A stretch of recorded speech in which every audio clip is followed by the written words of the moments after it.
अपना वो खरीद रहा है, उसकी पसंद है, हम बाजार नहीं बंद करवा देंगे, सबकी पसंद मेरी ही पसंद होनी चाहिए, ऐसा कैसे हो सकता है?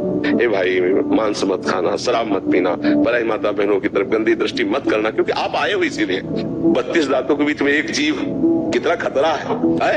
और ऐसे बीच में जिम दसनन मोह जीव बिचारी, ऐसी जगह भजन कर लिया तो बहुत अच्छे गृहस्थ भक्त बनोगे यदि ऐसों के बीच में भजन कर लो। अब चाहे कोई संत हो, चाहे कोई भक्त हो, चाहे कोई गृहस्थ हो, अगर अपने राष्ट्र से प्रेम नहीं, अपनी समाज से प्रेम नहीं, तो जीवन का मतलब क्या है? अभिषेक जी, गुरुदेव आपके चरणों में कोटि कोटि प्रणाम। गुरुदेव, मैं पिछले 1 वर्ष से आपके सत्संग से आपको फॉलो कर रहा हूँ, जिसमें मुझ में भजन में बहुत वृद्धि हुई है। महाराज जी, मैं पिछले 7 महीने से हैदराबाद में नौकरी कर रहा हूँ, जहाँ ऑफिस में लोग मांस मदिरा खाना और भी कई अनौपचारिक चीजें किया करते हैं। मैं जब भी उन लोगों के साथ कर्मठ होता हूँ तो उनकी इन बातों से दोष दर्शन हो जाता है। इससे पहले जब मैं घर में जॉब करता था तब तो ऐसा नहीं होता था, बट अभी ऐसा हो रहा है। इसको थोड़ा खुले दिमाग से समझिए। हम बाजार जाते हैं, कहीं बकरे का मांस बिक रहा होता है, कहीं अंडे बिक रहे होते हैं, मतलब अब बाजारों में कहीं सब्जी बिक रही होती है, कहीं इत्र बिक रहा होता है, कहीं अगरबत्ती। हमें लेना क्या है? अगर हमें अगरबत्ती लेनी है तो हम उस गली से गुजरते हुए जाएंगे, हमें कोई प्रभाव नहीं पड़ेगा, क्योंकि मेरा लक्ष्य है कि आगे इत्र की दुकान, मुझे इत्र लेना है। तो हम पूरी बाजार को बंद नहीं करवा देंगे कि मैं इत्र पसंद करता हूं तो पूरी बाजार में ताला लग जाना चाहिए तब मैं इत्र लेने जाऊंगा, ऐसा नहीं होता है। ऐसे ही हमारे मित्र हैं, हमारा परिवार है, हमारा सब राष्ट्र है, विश्व है, सब अपने अपने स्वभाव में विचर रहे हैं। हम किसी को रोकेंगे नहीं। अगर हमारी ऐसी भी नौकरी होती है कि हमको वो आदेश करते हैं कि ऐसे से ऐसे, तो हम वो भी कर देंगे, पर हम स्वीकार नहीं करेंगे, हम सेवन नहीं करेंगे। हम नौकर हैं, अगर सेवा कर रहे हैं तो हम वो सेवा भी करते हैं। वो ईश्वर देख रहा है कि मैं एक नौकरी कर रहा हूँ, मैं उसे प्रयोग नहीं कर रहा हूँ। बहुत सुलझा हुआ भक्त का स्वरूप होता है। ये थोड़ी कि भक्त का स्वरूप तो ऐसे करके और सब घृणा करना नहीं। यार मित्रों के बीच में उसी टेबल में बैठे, वो अपना और हम अपने स्वरूप में। सच्चे भक्त का स्वरूप यही है। लंका में ना जहां राक्षसी प्रवृत्ति, वहां भी विष्णु जी ने भक्ति की ना।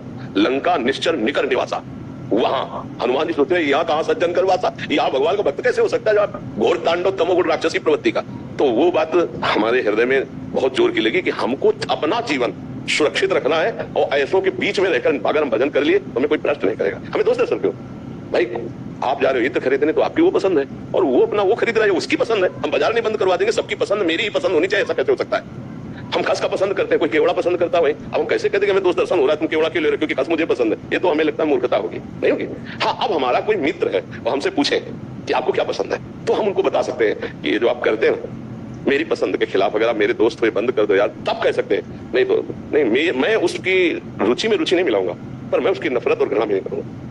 जो साधुता है, जो भक्त है, वो ये शिक्षा देता है अंदर से कि ऐसा नहीं। सबके कोई आपस में है, कोई अपने सब अपने अपने राग रंग में, जिनको प्रभु से मतलब ही नहीं है, भोगों से मतलब है।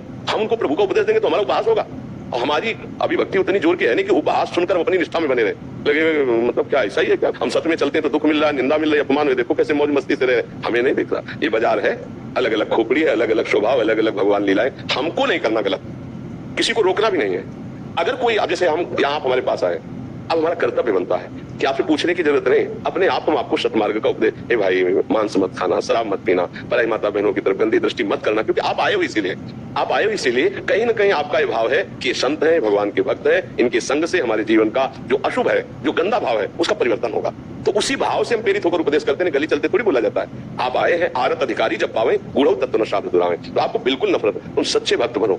ऐसे विषय पुरुषों के बीच में भी राधा राधा राधा, और सबसे हाथ मिलाओ, किसी से नफरत नहीं, पर अपने को बचा के निकल जाओ। जो रही उत्तम प्रकृति का कर शकत कुसंग, चंदन विष व्यापत नहीं लपटे रहत भुजंग। तो उत्तम प्रकृति वाले, कमजोर मत बन, सर्वत्र भगवत बुद्धि रखने वाले महात्मा को कोई भ्रष्ट नहीं कर सकता। आपको देख रहा है भगवान इनको ऐसी लीला कर रहा है, इनको ऐसी लीला कर रहा है। हमको जो उपदेश मिला है वो हम अपने हिसाब से चलेंगे। ऐसे घर में रहते हुए विभीषण जी ने कभी मांस नहीं खाया था। ऐसे निशाचरों के बीच में रहते कभी कुमार्गामी कोई गंदी बात नहीं की थी।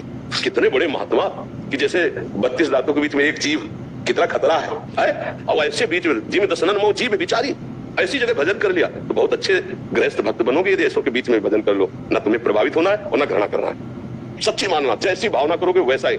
शराब पीने वाले से घृणा की जाती है ना, हम कहते हैं शराब पीने वाले से घृणा नहीं, शराब से घृणा करो।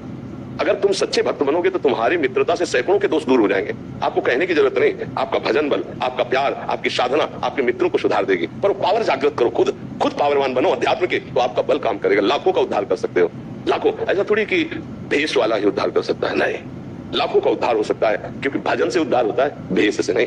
उद्देश्य हमारा अच्छा है तो लाखों का कल्याण, लाखों का मंगल होगा। हमारे राष्ट्र की सेवा में, हमारे प्राण समर्पित, समाज सेवा में जीवन समर्पित, अब चाहे कोई संत हो, चाहे कोई भक्त हो, चाहे कोई गृहस्थ हो, अगर अपने राष्ट्र से प्रेम नहीं, अपने समाज से प्रेम नहीं, तो जीवन का मतलब क्या रहा? जीवन का मतलब क्या रहा? अपना खाना पीना और मर के चले जाना, मोक्ष या कल्याण मिलना एक अलग चीज है। उसका हमारे जीवन, हजारों के लिए तुमने क्या किया? समाज के लिए क्या किया?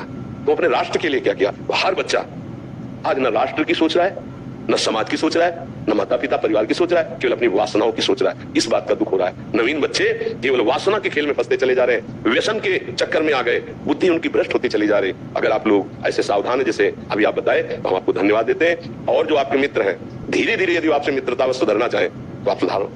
एक को एक सुधारे, एक को एक सुधारे तो समाज सुधर जाए। पहले आप अपने को पक्का कर ले। किसी को बचाने के लिए पहले तैरना पक्का आता हो और वजन लेके तैरना पक्का आता हो और बचाने की पूरी प्रक्रिया का ज्ञान हो। नहीं तो बचाने वाले को डूबने वाला पहले डूबता है, नहीं डूबता है, क्योंकि वो श्वास लेना चाहेगा, वो श्वास लेना चाहेगा, पहले डूबना चाहे। तो ऐसी हरकत कभी लग मेरे को वो भी तो इतना परिपक्व हो जाना चाहिए कि कोई भी विषय हमें परास्त ना कर पाए। और घृणा तो जीवन में किसी से नहीं होनी चाहिए। अगर घृणा शब्द किसी से नहीं, घोर से घोर आचरण जो कर रहा है, भगवान की कृपा हो जाए तो कल महात्मा बन सकता है। हम घृणा दोषों से करें, दोषी से नहीं, क्योंकि वो दोष हट गया तो वो निर्दोष हो जाएगा। जैसे शराब पीना बंद कर दिया, अब आप उसे घृणा की बुद्धि से नहीं देख सकते। आचरण संग से बिगड़ जाते हैं, उन दोषों का सुधार कर दिया जाए तो महात्मा हो सकता है, वो दिव्य पुरुष हो सकता है। और हुए हैं घोर आसुरी प्रवृत्ति के ब्रह्म ऋषि हुए, सुधार शुरू हुआ, महात्मा बन गए। तो कोई भी सुधार, क्योंकि सब भगवान के अंश है, सब भगवान के अंश है। और अगर लौट पड़े अपने में तो सब भगवत स्वरूप है, सब दिव्य है। लेकिन हम भूल कर देह में बंदे आचरणों में फंस गए, इसलिए ऐसा है। ठीक है बच्चा?